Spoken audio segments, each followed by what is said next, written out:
Around a year or so ago, I released a video essay on Momo Yaoyorozu. I went into detail about my feelings on her writing and design, how her potential as a character was underused and held back by misogyny and poor execution.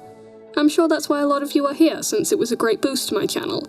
And despite the greater learning curve, it remains one of my favourite videos to date. Even if I'm dying to fix it up, perhaps another time.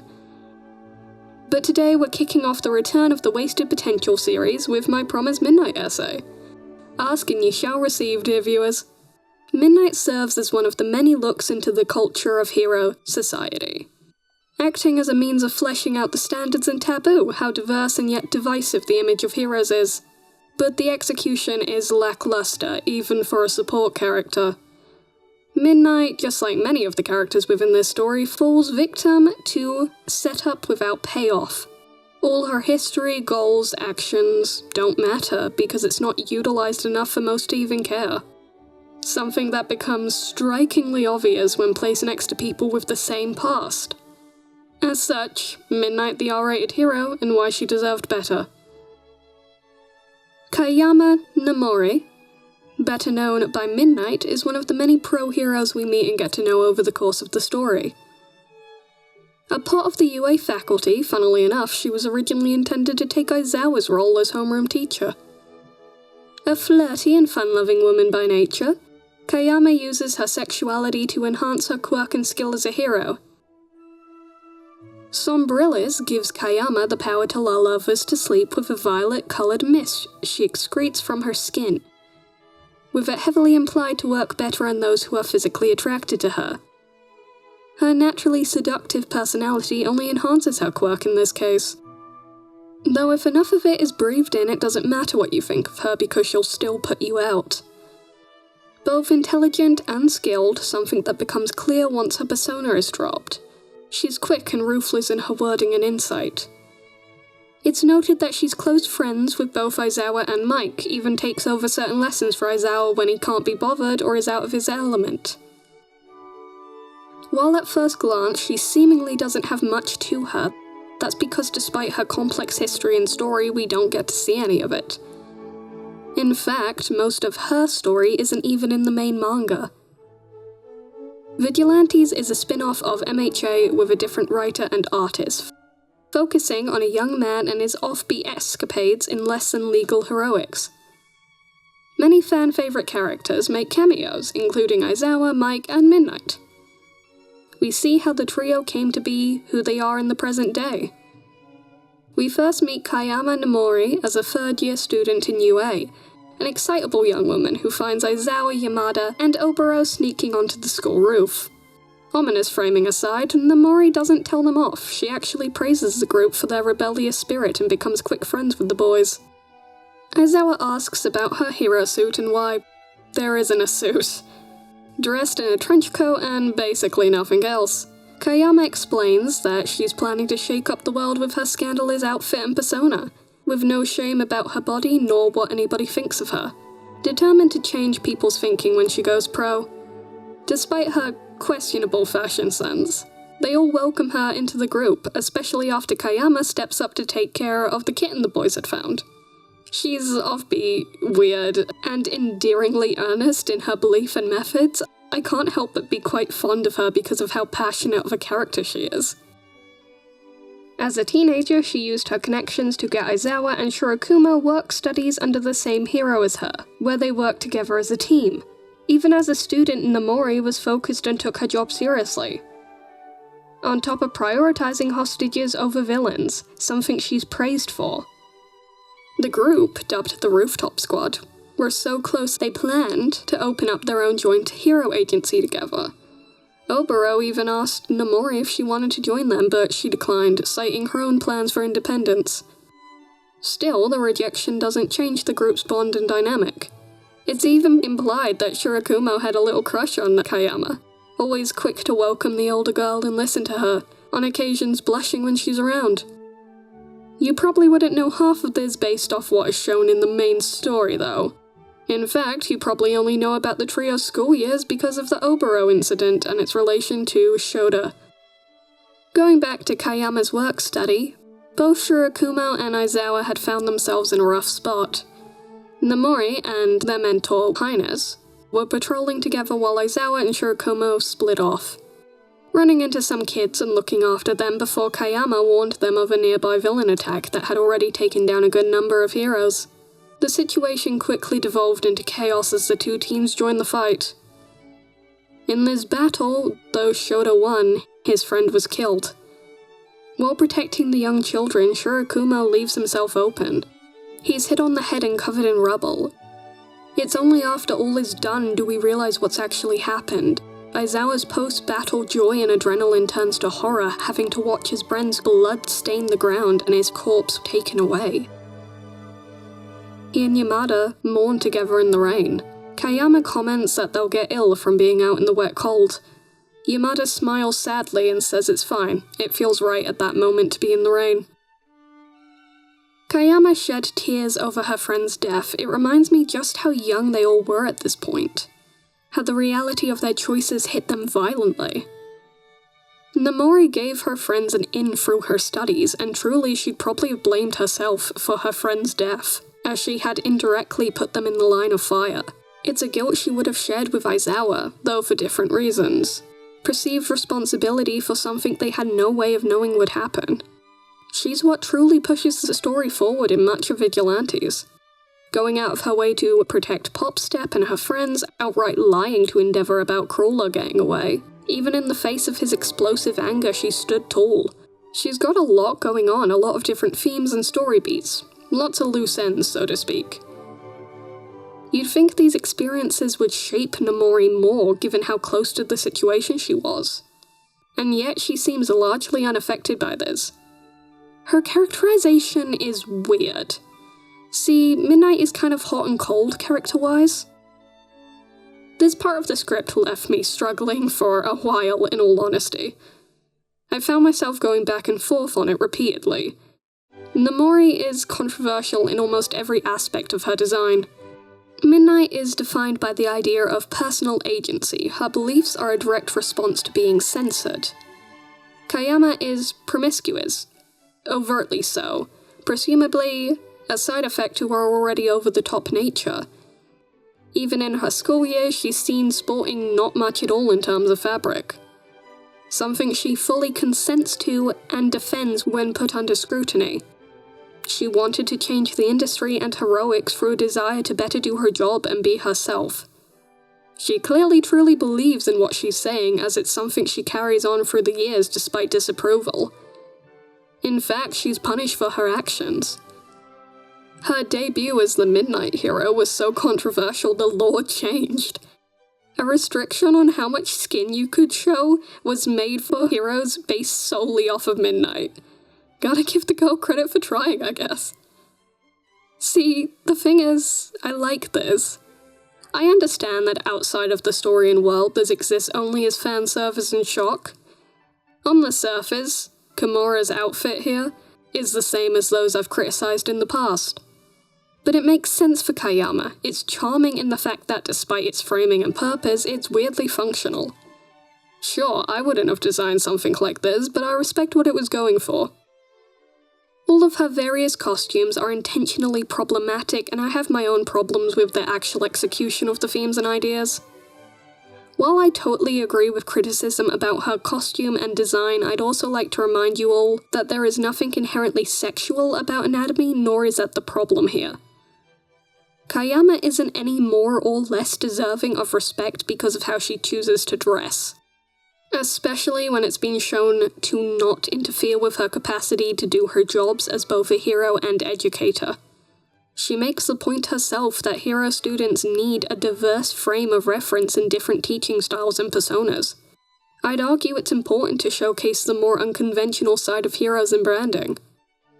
It's weird, but it's at home in the world of MHA. If Power Loader can walk around shirtless, Nemuri can wear a bodysuit and leather. I've often been accused of simply hating hot designs, which isn't true. I've designed a few myself. There's a difference between characters like Nemuri and, say, Momo. Nemuri wants to be viewed in this manner, and I think it's important to have characters like this. Her character has agency in this respect because when she's sexualized, she's in control. While Momo, as a character, is both a child and doesn't have the dignity that Midnight has. Momo and many other girls in the class are consistently humiliated by lewd jokes, which do not serve the plot nor the characters. It's especially sinister in the case of Yaoyorozu, due to a large part of her arc being a fear of failure and being a joke. Canonically, she has been repeatedly picked or singled out for her looks over her skills or intelligence. Her internship was spent playing model despite her clear frustration. Kayama uses her looks against others like a Venus flytrap. Momo gets no such luxury. The problem isn't it existing, it's the context. Which is why I'm so baffled by the lack of substance here. We've just covered so much ground and content, and yet nothing is done with it within the story itself. There's a lot to be said about Nemuri on an information level. Raw facts and events are easy, but I struggle to find anything to say about her actual personality. She had hints of deeper meaning, relationships that went nowhere. For example, Mina Ashido. Mina and Kayama both sit on a similar wavelength. They're very alike in aesthetics and personality. They bounce off of each other well, Mina being a natural tease and romantic, and Kayama being Kayama. Mina has a striking similarity to how Midnight held herself when she was a student. Always quick to action and cheering over mundane things like crushes or youthfulness, Mina is unapologetically girly and feminine, yet has traits and features not so commonly thought of as such. Short, messy hair and a canonically toned and muscular body. Kirishima is in awe of how manly she is, regardless of gender. Kayama and Mina are alike in their proud sense of identity, both stand strong and be themselves without care.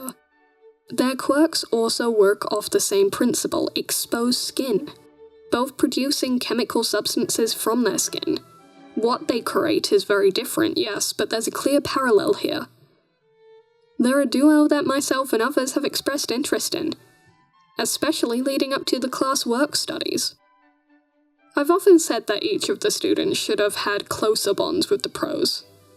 In the same way that Azuku and All Might do. Hell, even Ochako gets some of that in regards to Gunhead.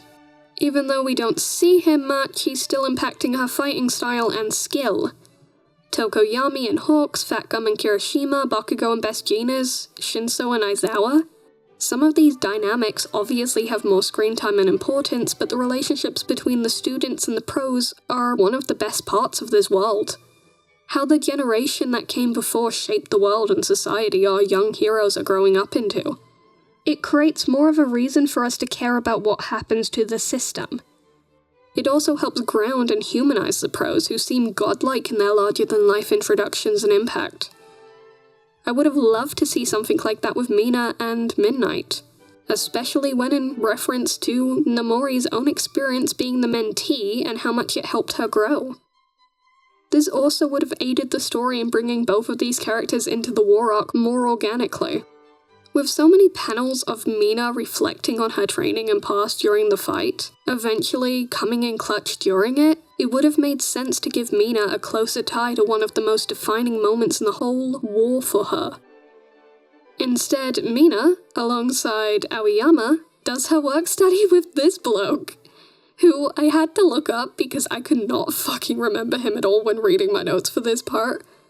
Also, he just retires after confessing he was only a hero for fame. I'm breaking character here because that's so fucking funny. I find Aoyama also interning along with Mina an intriguing choice when both characters have a reason to intern with Midnight instead. Mina for the reasons above, and Aoyama for his implied common ground with Kayama, and his striking resemblance to Kayama's old mentor's style and sparkle. It could have also drawn Kayama into a parallel with Aizawa, who had taken Shinso under his wing as an indirect response to the death of Shirakumo, a plot point that had become relevant again at the start of the Paranormal Liberation Front arc. In an emotional revelation, we find out that Kurogiri, the caretaker of Shigaraki Tomura, is actually the mutilated and reanimated corpse of Shirakumo. His base body, quirk, and presumably memories were modified into an intelligent Nomu. This is revealed to Aizawa and Mike as they attempt to deprogram Kurogiri and find their lost friend, screaming his original name and pleading for him to remember them. Aizawa asks if Kurogiri felt anything when he was almost killed at the USJ, if he had anything left of who he was. This leads to the Nomu outright shutting down after a moment of Shirakumo seemingly breaking through. Something that became a driving conflict between Aizawa and Mike after Kurogiri's escape.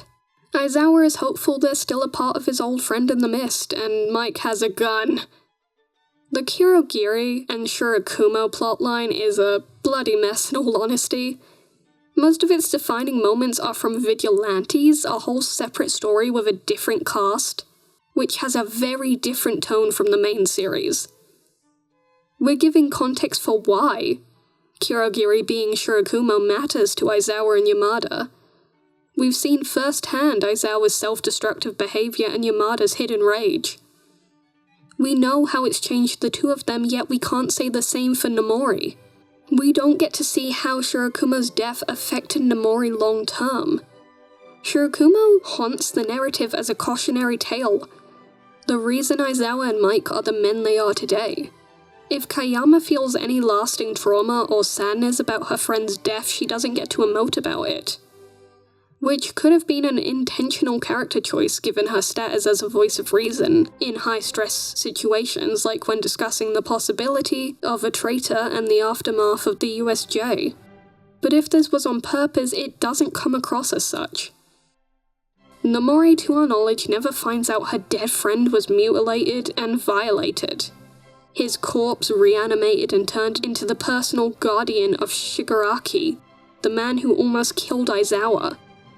Aizawa almost died defending the kids at his job that Nemuri got him. If Aizawa had been killed, that would have made two deaths which indirectly happened because of Nemuri giving her friends options. But we don't get to see her reaction to either of these facts, having an oddly muted response to the USJ. While Mike is drawn and animated to have a visual dark expression, Kayama not so much.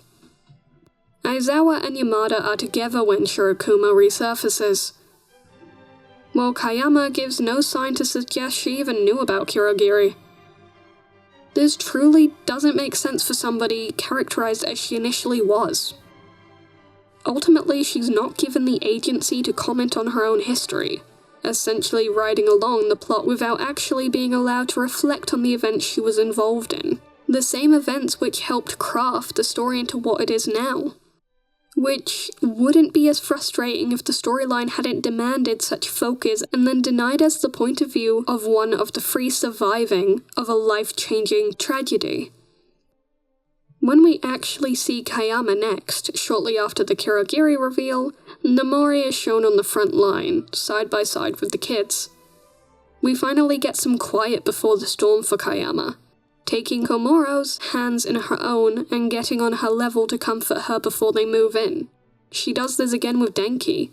She tells him to focus on what he knows, what he's fighting for, who he's fighting for. Denki grounds himself in that moment as he looks back to where his friends are. It's good, it's nice, and something I wish we got more of with the teachers. But it's especially sweet to see from Nemuri as her relationship with the students up until now was surface level. This Nemuri is actually reminiscent of her characterization in Vigilantes and the light novels, which has a better example of her protective and almost motherly side. A case could also be made that the light novels do a better job of endearing us to Midnight, but that's besides the point. A lot happens during this phase of the war, pros, villains, and students alike injured or killed as a result, Kayama Nemuri being one of those losses. Being a part of the effort to take down Jitomika, attempting to knock the monster out. Unknown to the heroes, the League had been hiding out on his back, only revealing themselves once the pros got in close. Nemuri is first knocked from the sky by Mr. Compress, blocking her attack with debris and causing her to fall to the ground. Greatly injured as she crawled on her hands and knees bleeding out, willing her body to keep going. In her final moment, she passes command over to Yaoyorozu, foreshadowed by her comments on the young girl's potential as a leader. She is then ambushed by a group of villains, one in particular, who stops his men from moving forward with the words, "She's mine," before she's murdered off-screen. Her corpse is later found by the kids. They mourn over her still body, and Mina holds Nemuri's cold hand, sobbing as the reality of the situation sets in. This death is frankly one of the most disturbing in the series, solely based off of implications. A woman defined by her autonomy being killed on her hands and knees, covered in ripped clothing and blood while one of the villains outright says, "She's mine." This scene feels sexualized. The framing and language of this scene already reads weirdly in the manga, but the anime draws extra attention and detail to her body, dragging out frames of her on the ground. Keeping my wording vague, this reads like an assault scene, and I'm not the only one that thinks that given the genuine confusion and speculation surrounding this when the chapter first came out. Do I believe these implications were intentional? Absolutely not.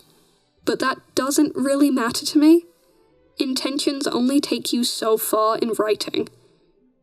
It doesn't help that she died in such a manner that was ultimately pointless. Mina is allowed to feel the impact of her teacher's death, as it affects many of her thoughts during the rest of the conflict. Yet it kind of falls hollow when the actual story hasn't given us a reason for why Mina cared so much. Mina is undeniably one of the characters with the most heart in the series, so her emotional reaction makes sense regardless. But the way that the event sticks with her and how deeply she felt about it compared to, say, Kirishima or Momo, who were both there as well but don't seem to be haunted by it in the same manner, it implies a deeper relationship that isn't supported by the text. Honestly, this is a symptom of a larger problem within MHA. There's a lot of characters. Like, too many. With the very limited time and just how many characters joined the cast over the last couple of arcs, it's very hard to find time to actually flesh them out. Which is understandable, but doesn't change my criticism nor audience response. There's no time to mourn Kayama, something lampshaded by the writing itself. Aizawa and Yamada, her oldest friends and co-workers, don't get to mourn her. Aizawa outright shuts down Yamada when he brings her death up, instead asking about the kids.